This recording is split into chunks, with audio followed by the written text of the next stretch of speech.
preservation cannot stop the ultimate deterioration of library collections. It can, however, slow it down so that the library materials and the information they contain are available for many years to come, perhaps for even hundreds or thousands of years. Preservation ultimately only helps those who wish to fully meet the needs of their users. There are always outside influences acting on collection materials that lead to their destruction. The environment in which a collection is housed, the materials used to house library collections, the actions of people who handle a collection, and unplanned disasters all act to contribute to the deterioration of books, paper, and other media. In addition to outside influences, collections also deteriorate as a result of inherent vice or weaknesses contained in their chemical or physical makeup that inevitably contribute to their decline. While all of these influences act to destroy a collection, there are many steps that you can take to reduce this damage. The protection of cultural property through sound policies and procedures for proper environmental conditions, storage and housing, handling, security, and disaster planning and response can ensure the long life of collection materials. In addition, proper care of damaged materials enables them to remain in use for future patrons.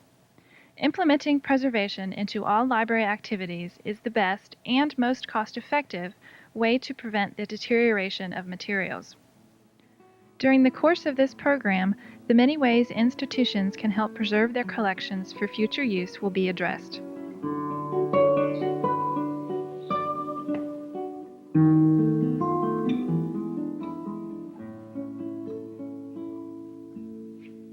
Paper was made by hand until the early 19th century. It was made in the West with linen rag and then later cotton rags. Handmade paper is very strong and flexible due to its construction process.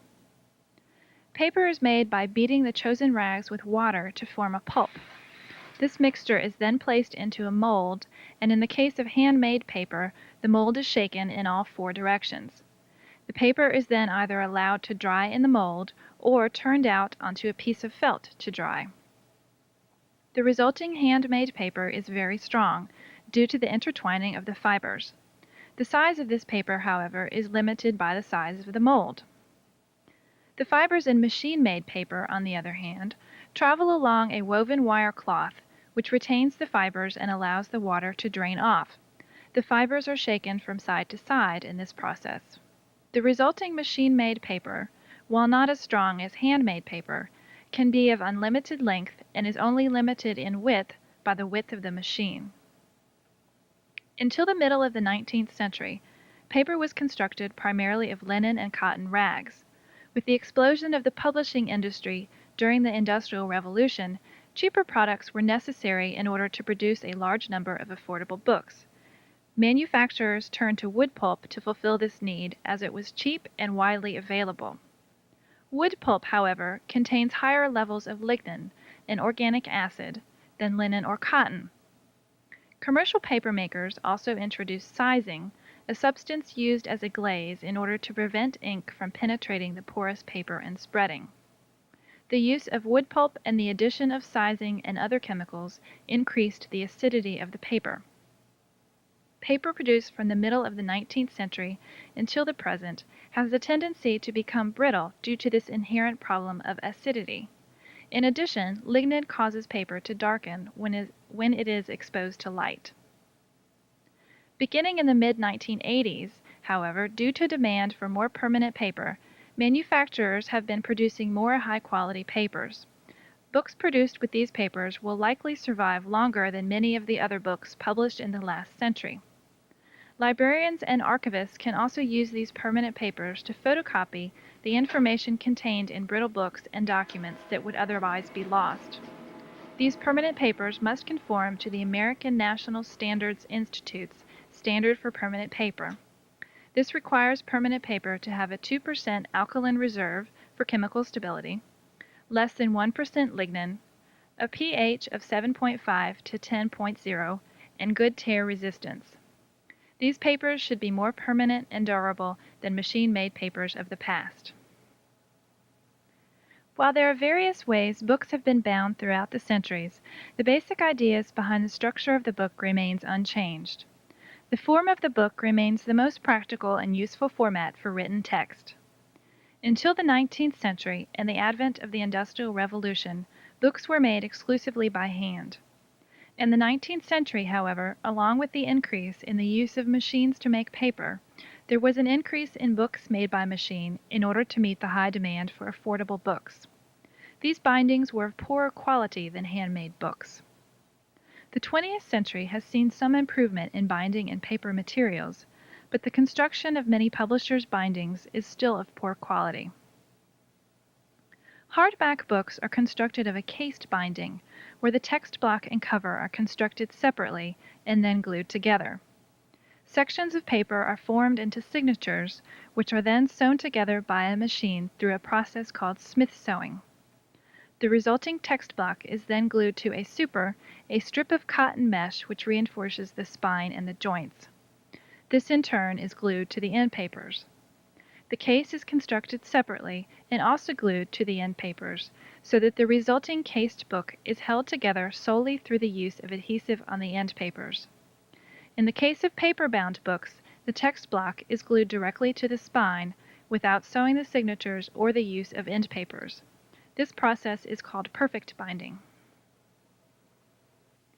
Many library collections include non-book materials, including photographs, microfilm, sound recordings, motion pictures, and videos. Like books and paper, these materials have inherent vices that contribute to their deterioration. They are more vulnerable to handling an environment than books and paper. Over the last 160 years, photographic technology and formats have changed from daguerreotypes to digital photographs, card photographs to color photographs, stereographs to silver gelatin photographs, and sepia tone photographs. All of these different types of photographs display distinctive characteristics related to their methods of manufacture and their deterioration problems. Silver gelatin photographic printing paper was used between the 1880s and 1960s. These photographs are susceptible to irreversible image deterioration in the form of fading or highly reflective iridescence in dark image areas.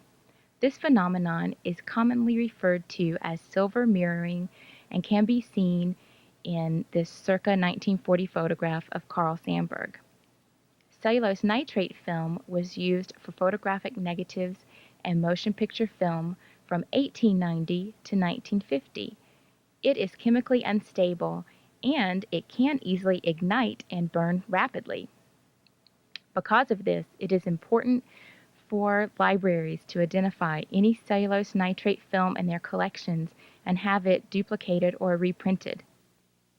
They should seek specific advice for appropriate cold storage or safe disposal of severely deteriorated film.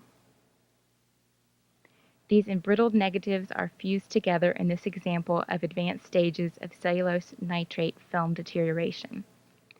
Nitrate film started to be replaced with cellulose acetate film or safety film in the 1920s. Even though it doesn't have the flammability problems of cellulose nitrate film, it is also chemically unstable. This cellulose acetate negative displays typical deterioration.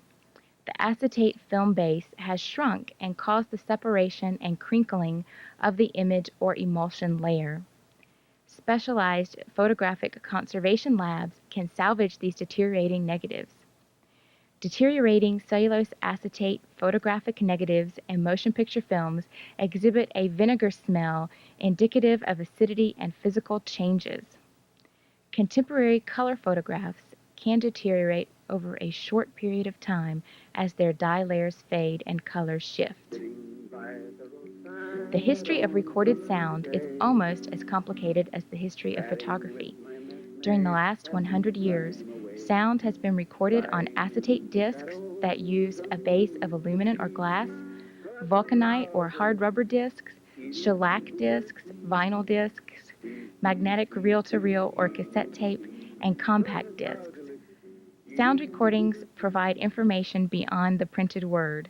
They are machine readable, dependent on machines for access, and fragile. Those who want to preserve the information contained in sound recordings for the long term must preserve the original recording through proper storage, handling, and environment, and reformat the original recording to a format compatible with current technology for use and access. The same preservation strategy applies to motion picture and video recordings. Those responsible for managing and preserving these materials should further research them and learn how to identify their various manufacturing processes, formats, and deterioration problems, and learn how to preserve them through proper handling, environment, and storage.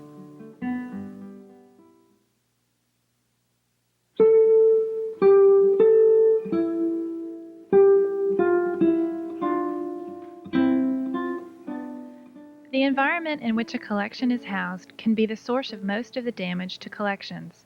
The rate of most chemical reactions, including those that cause deterioration in books, manuscripts, and photographs, doubles with each increase in temperature of 18 degrees Fahrenheit. The lower the temperature, then, the longer the life of library materials.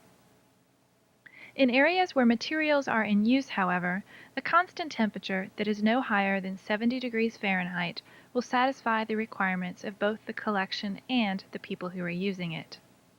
More importantly, this temperature should remain constant, even at night and on holidays and on weekends.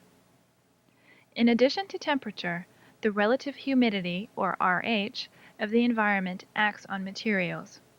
The RH refers to how much moisture is in the air compared to how much it could possibly hold. Warmer air can hold more moisture. A relative humidity that is too high can encourage the growth of mold and other fungi, as well as lead to swelling and warping of materials. A low RH can lead to fibers, leather, and adhesives drying out and becoming brittle. The recommended RH for library materials is between 30% and 50%. If these guidelines cannot be met exactly, it is then desirable to have as few fluctuations in temperature and RH as possible. Extreme changes in temperature can lead to condensation that can harm materials. Exposure to light is also harmful to library and archival materials, especially photographs. Light acts as a catalyst in oxidation, thus weakening fibers, causing paper to bleach, yellow, or darken, and dyes to fade or change color in bindings, photographs, and artwork. Ultraviolet light is especially damaging, so sunlight should be blocked by curtains or blinds or minimized by UV filtering film. Fluorescent lights are also high in UV radiation, but filtering sleeves can be fitted over the bulbs. Fluorescent lights with a UV filtering coating are also available. Incandescent lights are the least damaging, but also emit the most heat and should not be placed near books. Ideally, the lights should not be in use when they are not needed.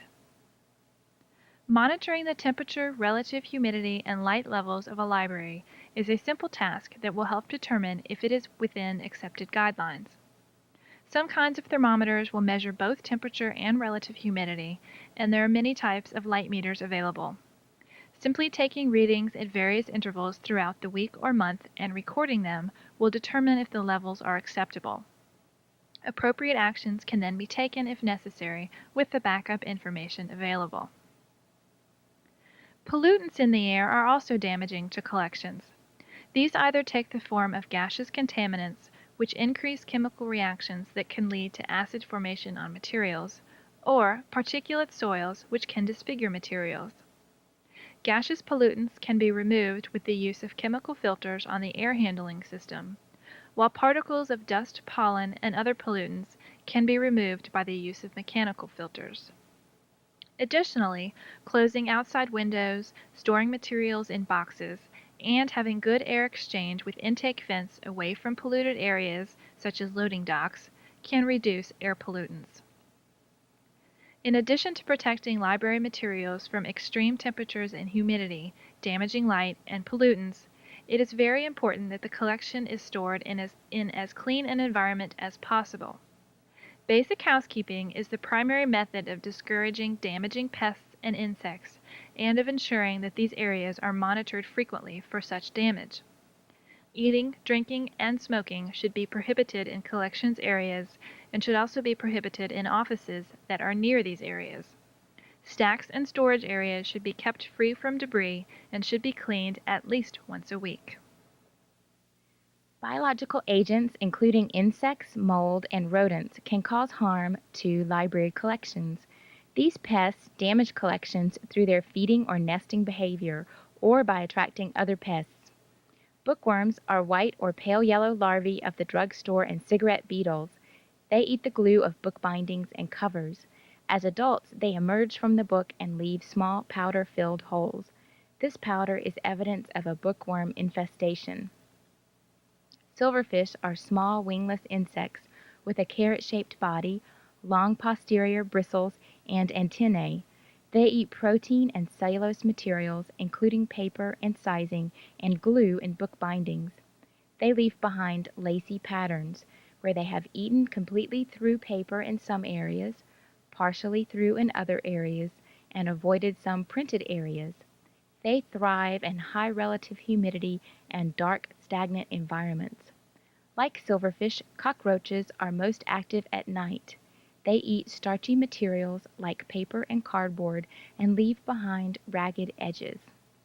Phocids, or book lice, are tiny blond insects that eat microscopic mold. They do not damage paper and books, but they are indicators of a humidity, dampness, or mold problem. Common houseflies do not eat paper or books, but their dark droppings are acidic and damaging. Mice enter buildings during cool weather to nest. They can damage paper and books and carry harmful diseases. Molds are fungi that can irreversibly stain and disintegrate books and papers. Molds can also have adverse health effects on people. Mold spores are always present in the air and on objects. They become active when temperatures exceed 70 degrees Fahrenheit and relative humidity exceeds 70%. Climate control and good housekeeping in conjunction with integrated pest management, or IPM, can prevent and solve pest problems. IPM is a decision-making process that uses monitoring to first identify pests that threaten collections and then determines strategies for eliminating these pests using pesticides only as a last resort. The goals of IPM are to protect the collections from pests and to reduce the use of pesticides. Pesticides can pose serious health hazards to staff and leave harmful residues on collections. Pest monitoring and environmental monitoring are key components of the ongoing process of IPM. Environmental monitoring provides baseline information on the environment, determines if environmental conditions will support pest activity, and tests the effectiveness of environmental controls. Pest monitoring combines routine visual inspections of the building and collections with an insect trapping program and documentation, placing numbered sticky traps, cardboard traps with an adhesive base, throughout the facility, especially near doors, windows, and perimeter walls, and recording the numbers and kinds of insects trapped each month will allow you to identify problem pests and problem areas. Use this information to implement non-chemical management to eliminate pests.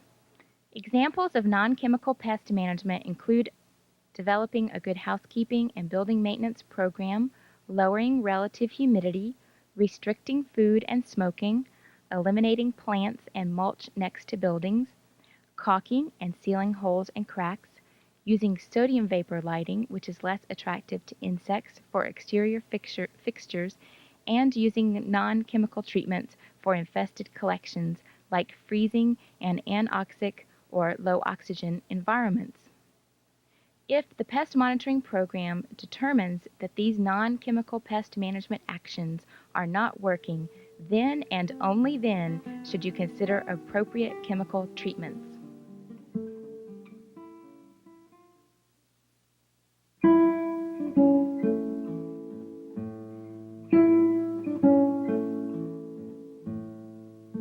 Furniture for library materials should also contribute to their longevity. Unclean, poorly constructed, or overcrowded stack or storage areas are not only harmful to the collection, but to the people who use the collection as well. In general, housing for library materials should primarily conform to the needs of the materials and secondarily to the needs of the people using the materials. Shelves, carts, boxes, and other materials should physically support the objects, especially providing support to weak areas. They should also, however, make it easy for users to find and access the materials. All furniture used to house collections should be chemically stable over time. Shelving should be heavy-duty, preferably heavy-gauge steel with a baked-on powder coating, as wood and other materials can emit chemicals that are harmful to collections. Wood also can cause discoloration due to its acidic nature. Anodized aluminum shelving, which is made of a non-coated, non-reactive material, is another shelving option, although it tends to be expensive. Shelves should not be placed directly against exterior walls because of the possibility of moisture damage. Adequate airflow should be provided around the collection, with bookshelves at least 18 inches away from exterior walls. Shelving should not have sharp edges which could damage workers or the collection. Adjustable shelving allows the facility to accommodate changing collections. Compact shelving, however, can be damaging to the collection due to the amount of vibration that it is subjected to, and its weight can be damaging to the building's floors. Compact shelving should be considered only with the advice of a structural engineer. There are a wide variety of shelving options available, and the specific type of shelving that is best for a collection depends on the library's needs. Books on a shelf should be upright and not lean to one side or the other, as this places stress on the binding. They should fit snugly on the shelf, but not so tightly that damage is incurred when removing a volume. If there are not enough volumes to fill up space on a shelf, bookends should be used. Oversized volumes should be stacked, but only 2 or 3 books high in order to avoid harming them or the user when they are removed from the shelf. Under no circumstances should they be shelved on their foredge, as the text block will eventually pull away from the binding on the book. Shelving them on their spine is a better alternative. Creating enclosures for certain books, manuscripts, and photos will also ensure their survival. Materials used to create these housings should be physically and chemically non-damaging. This means essentially that they do as little harm as possible. Paper housings should be non-acidic and lignin-free with an alkaline buffer. Any closures should be mechanical and made of undyed materials with non-abrasive structures. Plastic enclosures should be made of appropriate grades of stable plastic, such as polyester, polyethylene, or polypropylene. Appropriate enclosures made to support specific types of materials are both sold through major library, archival, and museum suppliers, or can be constructed on-site for each individual item. The importance of making enclosures designed to support an individual object cannot be overemphasized, as it significantly reduces the opportunity for many types of damage. There are various types of boxes that can be constructed to house books. Books that warrant special enclosures include those with fragile bindings that have special value and need extra protection, or those that are damaged and rare but do not warrant expensive conservation. In addition, books with vellum binding should be boxed, as vellum responds to temperature and humidity by expanding and contracting, resulting in warping. A box will keep this movement in check. Boxes offer an extra advantage in that the call number, title, and other information can be written on the box in pencil and not attached to the book itself. A tuxedo box is an excellent type of box to use for books. A tuxedo box is constructed of acid-free cardstock that has been cut into 2 pieces. The first piece of cardstock should be as wide as the book is tall and approximately 3 times as long as the width of the book. The first piece of cardstock should be placed under the book flush with the edge of the book. Mark with a pencil the width of the book. If the book is not square, use a triangle to ensure that the box is square. Use the pointed head of a bone folder to score this fold. Fold the cardstock along this line with the bone folder.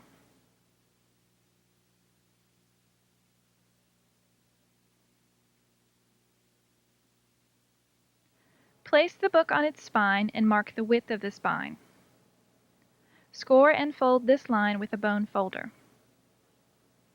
Measure the width of the back board and score and fold this line with a bone folder. Measure the width of the foredge and create the last fold. Any excess that extends beyond the edge of the front board can be trimmed. The second piece of cardstock should be the same width as the book and approximately 3 times as long as the height of the book. Place the book covered with the first half of the enclosure on the second piece of cardstock, flush at the edge.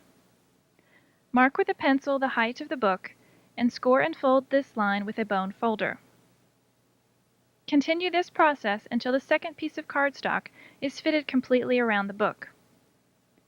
Mark the top flap 1/3 from the top of the book and in the middle.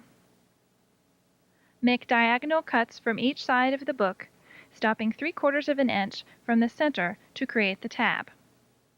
Make vertical cuts on each side down from the tab to create a 1 1/2 inch wide flap. Create a slot at the corresponding spot on the bottom flap in order to insert the tab. The 2 pieces of cardstock should be attached with double stick tape and lined up so that the edges are square. The resulting enclosure creates a tuxedo. This box can then be stored upright on a shelf with label information attached to or written on the spine. When the book needs to be accessed, it is laid flat and the enclosure can be unwrapped without damaging the book. A polyester film book jacket provides protection for bindings that are not as damaged as those that need to be boxed, or for bindings that are valuable, in good condition, and are used more frequently. It provides protection from abrasion, handling, and airborne particles, and protects any loose or deteriorated parts. An additional advantage is that the book is visible through the clear dust jacket. If UV filtering polyester film is used, the book jacket also provides protection from light damage. Like boxes, dust jackets should be constructed to the measurements of an individual book. Dust jackets are constructed of 3 mil polyester film, brand name Mylar or Melanex. Cut a strip of film as wide as the height of the book and approximately 3 1/2 times as long as the width. Lay the book on top of the film so that there is a flap on the inside of the cover. Mark the edge of the board on the film. Fold along the line with the bone folder. Use a pair of dividers to mark the width of the board, then mark this width on the polyester film. Firm the fold with the bone folder. Create another fold at the joint of the book, folding the crease away from the book in the same direction as the previous folds. This fold on the joint will help the book jacket lay flat and open with ease. Continue the book jacket by creating an identical fold on the front joint and at the top and bottom of the board. Any excess on the inside of the board can be trimmed. Enclosures for loose, flat paper objects should also be constructed out of stable materials. Acid-free, lignin-free, buffered paper and cardstock and polyester film are the most common materials for paper housings. Just as for books, storage systems should provide adequate support and protection while providing easy access for users. This consists of storing archival records in folders that can be labeled and sorted, and placing the folders in an appropriate box or drawer for extra protection and ease of retrieval. Papers should be unfolded to their full size and any fasteners removed. Groups of papers that relate to one another, such as a multi-page letter, can be placed in the same folder or placed between 2 sheets of clean paper or other type of divider. Papers should be fully contained in these materials. Any edges that extend beyond the folder are susceptible to tears. In addition, the papers should be lined up straight in the folder in order to provide support to one another and reduce damage if a page is removed. If a group of papers in a folder is acidic and may cause damage to other papers in the same folder, then a piece of archival quality paper can be interleaved between the pages. Damaged or weak papers should be placed in polyester film L sleeves that bear the weight of handling. These sleeves are sealed along one short and one long edge and allow for damaged materials to be inserted safely only once, which increases their ability to be used. The items can then be placed in folders and boxes and filed in the appropriate place. Oversized paper materials should generally be stored in folders that are then placed flat in map cases or in large horizontal storage boxes. The storage of these materials, however, is format dependent, and an expert should be consulted before any valuable oversized materials are stored. After materials are properly protected within their folders or sleeves, they should be housed in boxes to provide further protection and ease of movement. There is a wide variety of boxes for the storage of archival materials. The three main types that are suitable are document boxes, drop front storage boxes, and clamshell boxes. Document boxes are upright boxes that store folders with materials that are of the same size. They allow for easy access of materials and folders, but there is the danger that materials can sag or bend when stored in a document box. Folders should be placed upright in a document box and should fill the box so that the papers are fully supported. If a box cannot be filled, a spacer created from archival quality corrugated board can be placed behind the folders to hold them upright. The boxes should not be too full, as this can also damage materials. A hand placed between the last folder and the back of the box is a good measure for the proper fullness of a box. Drop front storage boxes allow materials to be stored flat so that there is no danger of bending or sagging. The front of the box allows materials to be pulled out safely, but there is always the possibility of damage when removing or replacing an item that is in the middle or the bottom of the box. Clamshell boxes are similar to drop front boxes. They allow for the flat storage of larger materials such as magazines. No matter what type of box is used, it is important to remember that box sizes for a collection should be standardized and boxes should always be stacked safely on a shelf. Only stacking two similarly sized boxes at a time on a shelf will help improve both organization and access, as well as preservation of the collection. In addition to these three basic types of boxes, there are many others that may suit the needs of a library collection, such as boxes that are made to house microfilm. Librarians should be aware of the companies that have good quality archival materials and what types of materials are available to ensure the protection of their collections.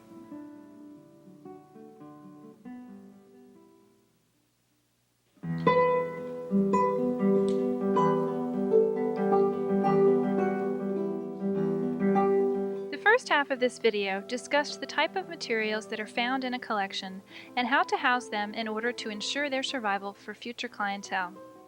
The environment of the building and the specific types of furniture and enclosures are important and fairly simple ways to preserve a collection. These materials, however, do not exist solely on a shelf. They are located in a library that is used by patrons and that provides materials for patrons to use. Many of the preservation methods noted in the first half of this video focus on the needs of the materials and not on the needs of the users. There are ways, however, to balance these preservation requirements with access to collections. In this half of the video, these methods will be addressed, and we will explain how patrons and staff can handle materials safely, how to ensure the security of the collection, what to do in the case of a disaster, and actions to take in case materials are so damaged they are no longer usable.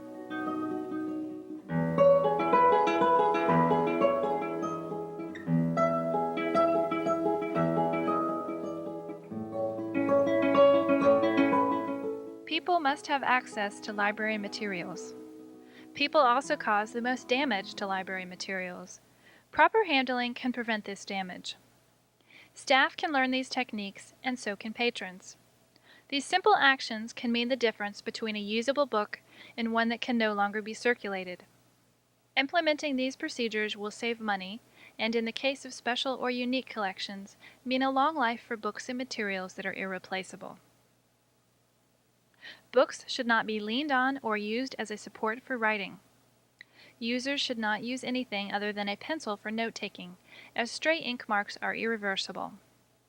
Users should not use their finger, a turned-down corner, or any other large object to mark their place, nor should they turn the book open face down.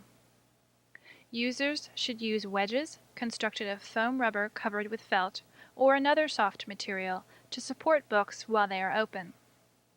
Pages should be turned gently, using the hand and forearm to support the entire page. Weights covered with a non-abrasive material should be used to hold pages open, and gloves should be used when handling fine bindings or photographs. Most importantly, there should be no eating, drinking, or smoking. These are simple actions, and most users are willing to follow these rules if it means the materials will be available the next time they are needed. In addition to damage during use, special collections materials are also harmed when they are transported to and from the area in which they will be used. Moving objects requires first of all clean and dry hands. A book should be removed from a shelf by gripping it by the spine, never by the head cap. The two adjacent books can be pushed in slightly in order to accomplish this. The book should be supported firmly with both hands if necessary. Books should also be supported while being moved on a cart. They should be kept in sequential order and should be placed standing upright. If moving books without a cart, one should only carry as many as can be safely handled, remembering the possibility of having to open doors. If these books are packed in a box or crate, they should be packed fairly tightly with the spines down. The proper use of book trucks is also important for the safety of people and collections. Notice in the following demonstration the improper placement of the book truck's wheels and the consequences.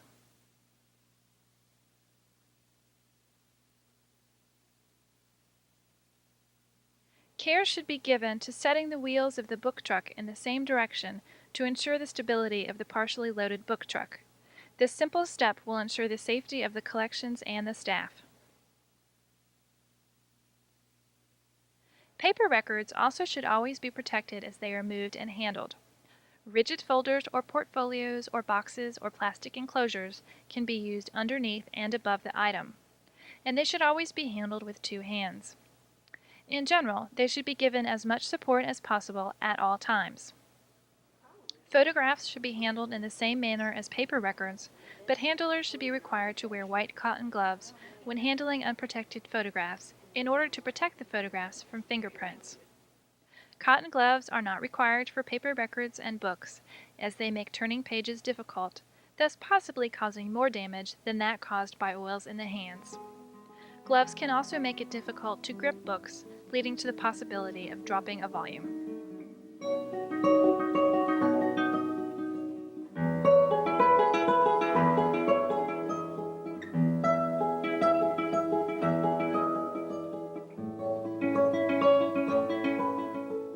In his 1896 testimony before the Joint Committee on the Library, Librarian of Congress Ainsworth Rand Spofford stated, "In all great libraries, and in many smaller ones, there are continual depredations, cutting from newspapers by unscrupulous readers, attempts to abstract books, and other processes of thieving. That is the case in all countries. Men of great ability have sometimes been thieves in public libraries." Now, over 100 years later, the problem of library theft has been exacerbated by the drastic increase in the market value of rare books and documents in the 1980s and by the pressures and complexities of our modern lives. Today, there are many more men and women of great ability who may not be men and women of great character. A doctor, a lawyer, and a rare book dealer were responsible for some of the thefts and mutilations that motivated the Library of Congress to close their stacks to the public in March 1992. Academic, public, school, and special libraries throughout our country have been victimized by theft. Perpetrators steal and mutilate library books and materials for several reasons. Some steal valuable out-of-print materials to resell or hoard, and others steal materials that they need and can't afford to buy, such as test manuals. Academic pressures and competition motivate some students to steal materials from their school and academic libraries.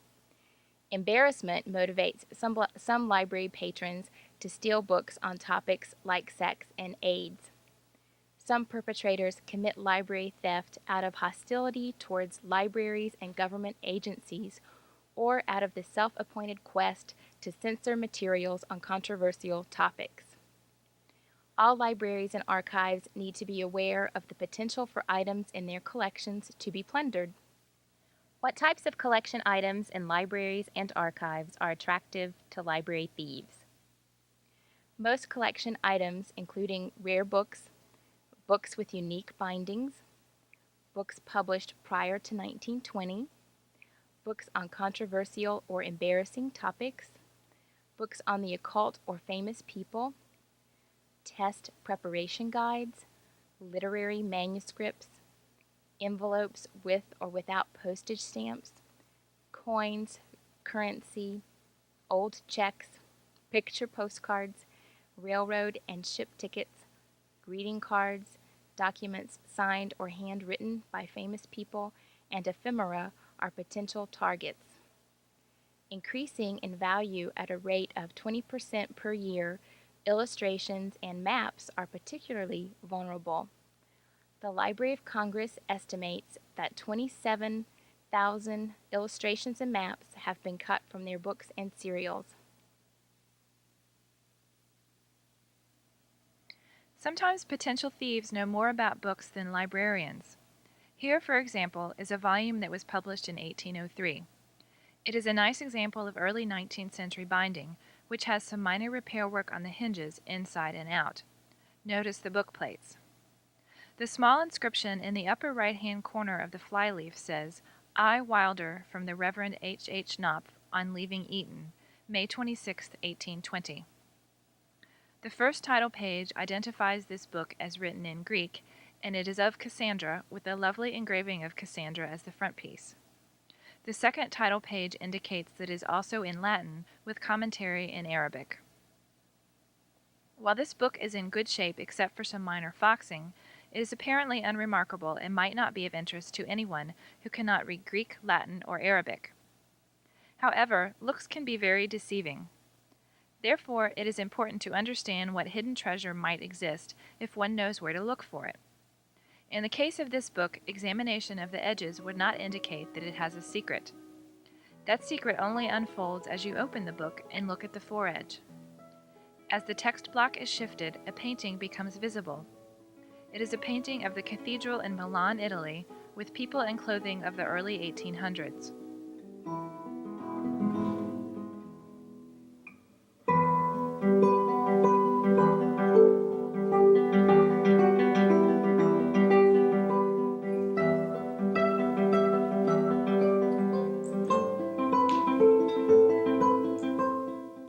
The gold leaf and the flat foredge hide the fact that this painting exists, yet it is there nevertheless.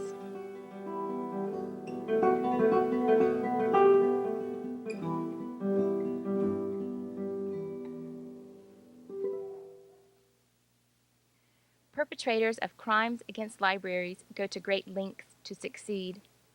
Some use phony or stolen photo identifications to gain access to special collection repositories. Stephen Bloomberg used a stolen picture identification that identified him as a University of Michigan psychology professor. In March 1990, he was arrested at his home in Iowa for transporting across state lines more than 28,000 stolen books and manuscripts valued at more than $20 million.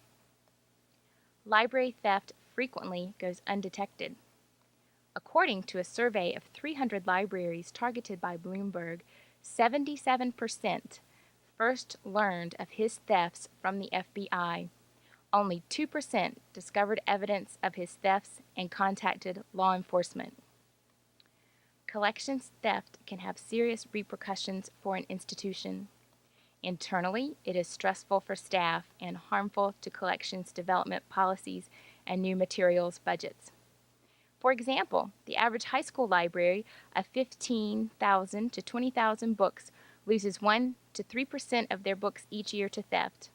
At an average replacement cost of $44.65, this doesn't include the processing cost for hardcover books, these thefts add up to significant amounts of money, from $6,000 to over $26,000 a year. Externally, thefts can damage the library's reputation and cause potential donors to withdraw. Worst of all, theft removes important and sometimes priceless treasures from the community and cultural record. The guidelines for the security of rare book, manuscript, and other special collections approved by the American Library Association stress permanently marking collection materials for identification and appointing a library security officer to identify risks and establish security policies. These guidelines call for a reading room monitored by trained staff as the only place where researchers can access special collections materials. Researchers must present photo identification and an explanation for their research, and divest their personal belongings in lockers before entering the special collections reading room. Computer cases, briefcases, notebooks, and anything that can be a hiding place for stolen materials should be restricted. The Special Collections Repository should specify the use of only pencils in the reading room and should consider providing the pencils because there are cutting devices that look like mechanical pencils. Materials delivered to researchers should be examined before and after use. And checkout records should be completed and retained for all materials delivered to researchers. These records provide important documentation that have been used to convict thieves. The same reading room restrictions and record keeping should also apply to staff collections use. Computer technology provides safer ways to access the information contained in original documents. Digitizing original documents and making their full text available on computers and the internet increase access and protect the original document from deterioration due to handling and exposure to light and from theft and mutilation. Electronic library security systems that involve small electronic tags embedded in the spine of each book and walk-through gates reduce theft. However, these systems will be most effective if they are teamed with staff involvement and security awareness, positive relationships with local police, networking with other libraries, regular inventories, and security-oriented building design and shelf arrangement. Today's librarians must balance collections access with security and preservation. Librarian of Congress James Billington eloquently described the mission in the following statement. Our role as stewards of this nation's intellectual heritage cannot be compromised. We must ensure that the great collections we hold today are also here tomorrow.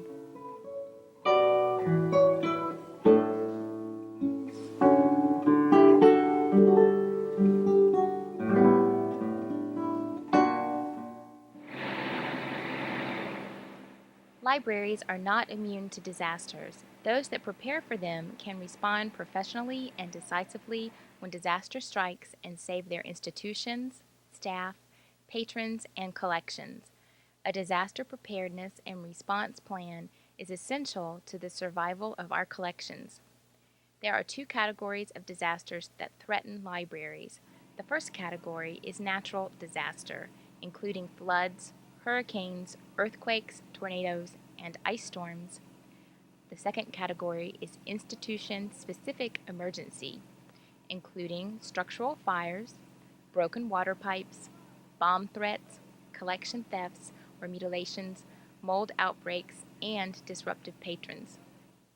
At the time of a disaster, quick decisions must be made in order to minimize damage to library collections and equipment and to most importantly, ensure the safety of patrons and staff. Disaster plans provide staff with direction and help them maintain perspective in tragic times. Plans should include clear and easy to understand floor plans of the library showing evacuation routes and the location of fire extinguishers, mechanical equipment, utility shutoffs, emergency supply caches, and priority collections. They should include a quick reference for emergency procedures for staff to follow during a disaster. The reference guide should list simple response steps for each disaster scenario and include telephone numbers for emergency personnel. It is critical that the plan identifies disaster team members and lists their responsibilities. One person should be designated as the media contact, and only this person should respond to media inquiries. Often, library materials and equipment can be salvaged after disasters. Staff need to understand the effects of disasters ahead of time and know how to salvage the various formats in their collection. The disaster plan should identify salvage procedures to follow during the disaster, immediately after, and during recovery. Sometimes the library will need outside assistance from other cultural institutions. These contacts should be nurtured in advance of the need and identified in the plan. An emergency supply checklist and a list of vendors of emergency supplies and services, including temporary roofs, security fences, drying and dehumidification, and cleaning, should be included in the plan. The disaster preparedness and response plan should identify collection salvage priorities. Materials should also be evaluated according to the library's mission statement and collections development policy to identify priority materials and materials not to salvage. Most special collections of rare books, manuscripts, and archival materials are irreplaceable. It may be necessary to establish collection salvage priorities for large special collections. Librarians need to understand the types of materials that are most susceptible to damage when establishing salvage priorities and procedures. Books published before 1840 are very susceptible to water damage. Because of their high rag content, they can absorb 80 to 200% of their weight in water. Books and periodicals, probably glossy in appearance, composed of coated papers, turn into gel when wet and into solid blocks of paper when they dry. Other sensitive materials include leather and vellum books, coated linen plans or blueprints, parchment or vellum documents and works of art with water-soluble media, photographs, and magnetic media. Most disasters result in water damage to library materials. Even with fires, water from the firefighter's hose and from the sprinkler system cause more damage to collections than fire. Wet printed materials are unstable. Water can cause books to stain and distort. There is a 48-hour window of opportunity to stabilize wet printed materials before they start to mold. After clearance has been given to enter the library, the first step to recover and stabilize materials is to restore the building's normal temperature and humidity. This can be accomplished with the library's regular climate controls, given that they and the electricity are still operable or generators are employed. Without climate control, the library can open windows and set up fans to circulate and dry the air. There are also commercial drying firms who will come to your library after a disaster with generators, fans, and dehumidifiers to dry your building and collections. After the environment has been stabilized and the disaster scene documented, the disaster recovery team can begin removing wet materials. Materials on the floor and other priorities identified in your plan should be removed first. Materials should be cleaned, wrapped in freezer wrap, wax paper, or plain newsprint to prevent sticking, and placed spine down or flat in plastic crates. Pack books with a similar degree of wetness together. Make a label for each crate identifying its contents. Simple color codes can be used to identify slightly wet, soaked, and priority materials. Remove packed crates to staging areas for transport to a freezer locker for wet materials and for transport to air drying space for damp and slightly wet materials. During your planning process, you should identify local freezer lockers and freezer trucks. Freezing wet materials buys time until decisions can be made about the best way to dry your wet paper materials. Drying methods include freezer drying, vacuum thermal drying, and vacuum freeze drying. Your planning process should explore these drying techniques and identify the closest drying facilities.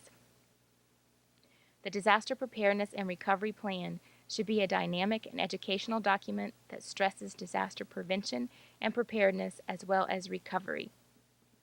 Sections of the plan can function as standalone documents and brochures. Disaster team members should keep a copy of the plan at their home.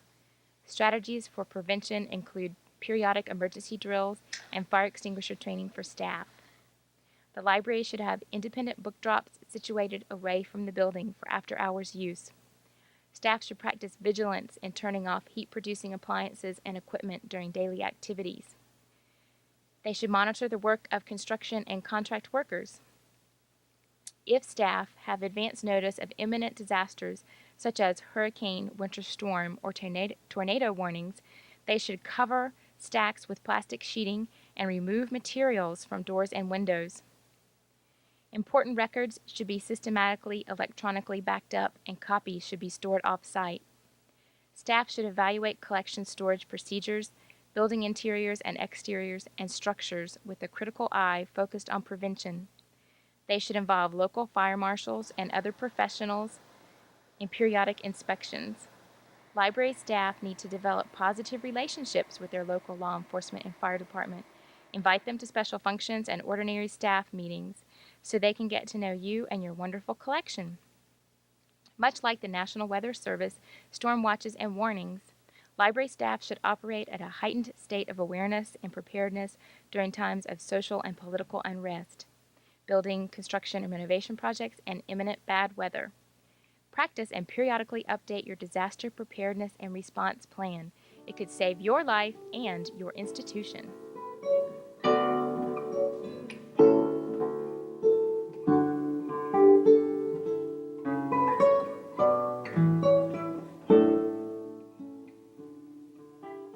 Conservation treatment is only one option for the preservation of library collections. In fact, it is usually the last option for materials that have deteriorated to such an extent that they warrant this expensive treatment. Proper preventive maintenance through environmental controls, storage, proper handling, and security should ensure that conservation is not needed. In an ideal situation, taking these measures will prevent the need for more intensive conservation treatment. However, in most institutions, there are inevitably materials that warrant such attention. There are a number of options for treating deteriorated materials. For books that are valuable primarily for the information they contain and are not valuable as an artifact, library binding is a good option for preservation. Library binding is undertaken to ensure books are durable and able to remain in circulation. The characteristics of good library binding are that the binding is non-damaging to the text block, allows the book to stay open when resting face up, and allows the book to open easily to a 180-degree position for ease of photocopying. There are a wide variety of options available for library binding. The Library Binding Institute Standard for Library Binding and A Guide to the Library Binding Institute Standard for Library Binding serve to help the librarian make informed choices about library binding. Another option for the preservation of deteriorated materials is reformatting. Both photocopying and microfilming offer a way to preserve materials that are too damaged to handle but are not valuable enough to warrant conservation binding. Newspapers and magazines are frequently microfilmed, while heavily used individual archival records are typically photocopied for patron use.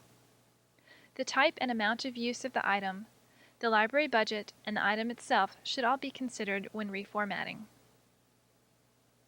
Photocopying allows individual items, or pages in a book that will easily lay flat, to be reformatted for patron use. Items that are used frequently can be stored safely while patrons handle the photocopy. Color photocopies are also a good option for materials that will be used on display. This type of reformatting, however, is time-consuming and not feasible for oversized work or tightly bound books. It also requires as much storage space as the original document. Microfilm requires less space than photocopied items, but it also requires a lot of preparation. Materials are usually microfilmed in batches, and they must be safely unfolded and flattened, with all fasteners removed, and organized sequentially before they are microfilmed. The company providing the microfilm service should be evaluated for experience of the staff, ability to meet technical standards, equipment, and facility before items are sent. Properly formatted and housed microfilm is an excellent option for the preservation of a large number of materials. The digitization of collections, a new option for the reformatting of materials, is primarily an access tool, not a preservation tool. Digitization does not yet allow for the exact replication of materials, like microfilming or photocopying. The information may be replicated, making it more accessible, but the object itself is not reproduced. Also, a library that chooses to digitize its collections must make the accompanying commitment to reformat the collection with the development of each new technology. Digital formats are not archival. They have a definite lifespan and could be obsolete within a year or two. On the whole, digital formats are a useful access tool for libraries, but as of now, digitizing collections for preservation is not technologically possible. Conservation involves restoring an item's chemical and physical stability so that it is again usable. It does not involve restoration or improving the item's cosmetic appearance or replacing missing parts of an item. For the purposes of library use, materials must only be stable enough for use. Any restoration that presumes the appearance of a missing section, attempts to copy the original, or is concerned solely with aesthetics is unacceptable for the purposes of library preservation. Any conservation treatment must also be reversible if necessary. This essentially means that no treatment should be undertaken that will alter the original item physically, chemically, aesthetically, or historically. Conservators must be extremely careful to ensure the materials used for conservation are compatible with the original materials. They must also document their treatment so that future conservators and librarians will understand the methods and materials used in case the item must be repaired again. Librarians can find a conservator through the American Institute for Conservation's referral service. Conservators recommended by this organization must adhere to certain professional standards and ethics. Recommendations from other librarians are also a good way to find a conservator. It is expected that a good conservator will provide a written estimate and treatment proposal before work is begun, notify the client if the agreed upon treatment must be altered, use appropriate materials and techniques, provide written documentation of the work, and complete it within a reasonable time frame. Treatment decisions are made ultimately by the custodian of the material, and the librarian must be knowledgeable and diligent about conservation treatment.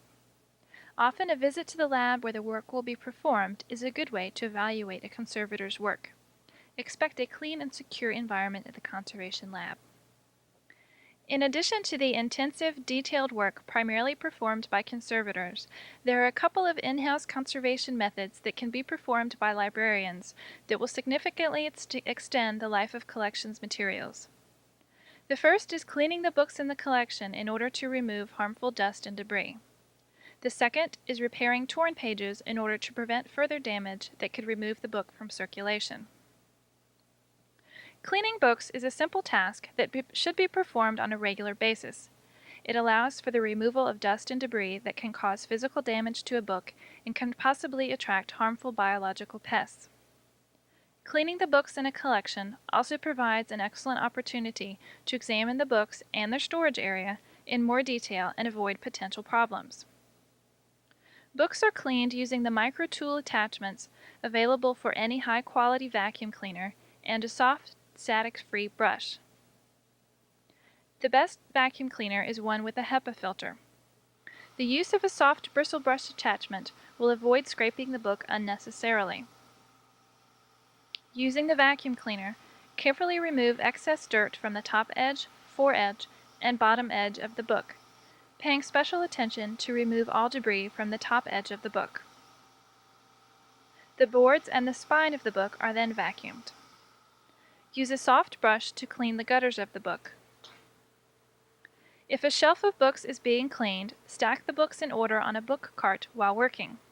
Once the entire shelf is clear, the shelf itself can then be wiped with a static-free cloth before the books are replaced. Repairing torn pages in books can prevent a volume from experiencing further damage and eventually being removed from circulation. There are a number of ways to repair torn pages, but for non-rare, circulating volumes, the use of heat-set tissue is the quickest and most economical method. Please note that pressure-sensitive tapes are not acceptable for repairing torn pages. Pressure-sensitive tapes, known by brand names such as Scotch tape or Magic Mending tape, or any tape such as masking tape or duct tape, are not reversible treatments. These tapes are created from non-permanent materials and are not intended for use on library materials. Once they are adhered to a book, they cannot be removed, and any attempt to do so will almost certainly result in permanent damage to the book. Often the adhesive and the carrier will become separated so that the outer layer will flake off, but the adhesive will remain, permanently disfiguring the item. Never use any kind of pressure-sensitive tape, even those marketed as archival, on collection materials. The use of heat-set tissue is a fast, simple alternative to pressure-sensitive tape. It must be emphasized, however, that this method is never to be used on extremely rare or valuable materials. Only a qualified conservator should treat such items. Heat-set tissue is used only for the repair of circulating items that do not warrant expensive individual conservation treatment. Heat-set tissue is created from a thin, purely cellulose material that is coated on one side with a heat-activated acrylic adhesive. It is reversible by reheating or applying ethanol. Only heat-set tissue which meets Library of Congress specifications is acceptable. To apply heat-set tissue, carefully cut out a piece of tissue which conforms in size and shape to the area to be repaired. Only one side of the damaged piece of paper needs to be repaired. Place the piece, adhesive side down, on the area to be repaired. Place a piece of silicone release paper or white polyester fabric over the heat-set tissue. Using a tacking iron that is between 190 degrees and 200 degrees Fahrenheit, carefully rub the area over the heat-set tissue. After the area is cool, check to make sure the bond is secure. If it is not, the application of more heat will secure it. The repair of collections is an extremely complex, yet absolutely necessary, part of any preservation program. Collections do inevitably become damaged, and they must be kept in good condition if they are to be used by patrons. If the initial measures of environmental controls, appropriate storage containers, and careful handling do not ensure the life of collections, other measures must be taken. Rebinding, reformatting, and conservation are ways to ensure that collections can remain in use and meet the needs of future users.